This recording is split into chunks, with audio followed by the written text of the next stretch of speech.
Welcome to Andy Parsons' election huddle. Week 4.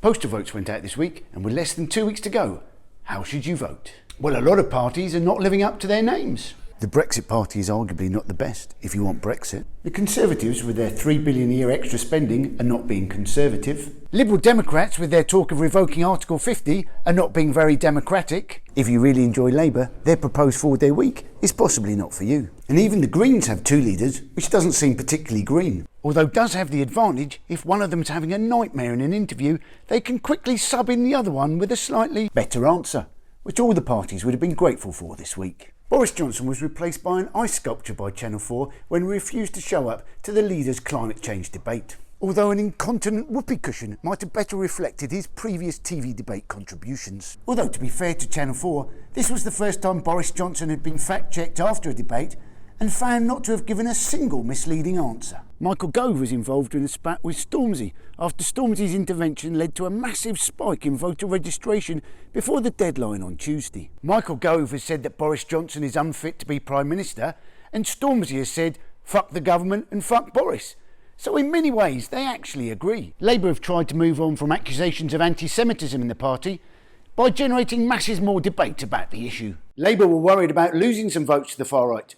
Now they're worried about gaining some votes from the far right. Sorry does seem to be the hardest word to say, although Jeremy Corbyn's found quite a lot hard to say during this campaign, whether it be how he was going to vote over Brexit or how it was only going to be the top 5% paying more tax if he was removing the married person's allowance. The only thing that Jeremy Corbyn seems absolutely confident about is that he's got a document that shows that the Conservatives are going to sell out the NHS to Donald Trump, which is very impressive given that every time he holds the document up, there seems to be a black line through virtually all of it. The Lib Dems have come under fire for some of their campaign leaflets, including a bar chart in one constituency that seemed to show the Lib Dems were on 32% and Labour on 8%, when in reality at the last election, Labour had 35% and it was the Lib Dems who were on 8%. The Lib Dems also got some flack for suggesting that their leader, Joe Swinson, might become the next Prime Minister, especially after an opinion poll which suggested that they would only pick up 1 more seat, making a grand total of 13 out of a possible 650.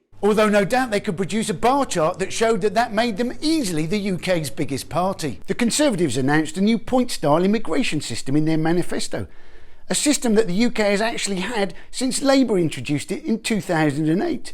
So the Conservatives are treating an immigration policy as a newcomer, when in fact it's already been in the country for 10 years. Jacob Rees-Mogg was not at the launch of the Conservative manifesto, although Nicky Morgan was, somebody who's not even standing at this election. After Jacob Rees-Mogg's comments about the Grenfell fire, when he said he would have made it out of the building, it is perhaps a surprise that for the entire election campaign, he appears to be struggling to make it out of his own building. And just when a little bit of election fatigue may be setting in, Donald Trump rides into town next week for a NATO summit.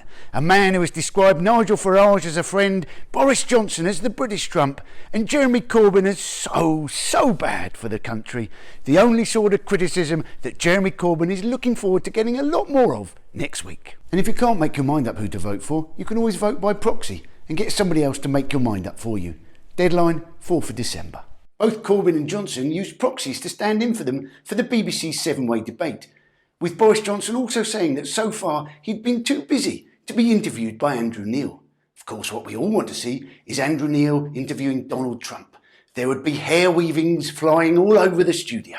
I myself am grateful to have got through this week, as it wasn't easy to read the script.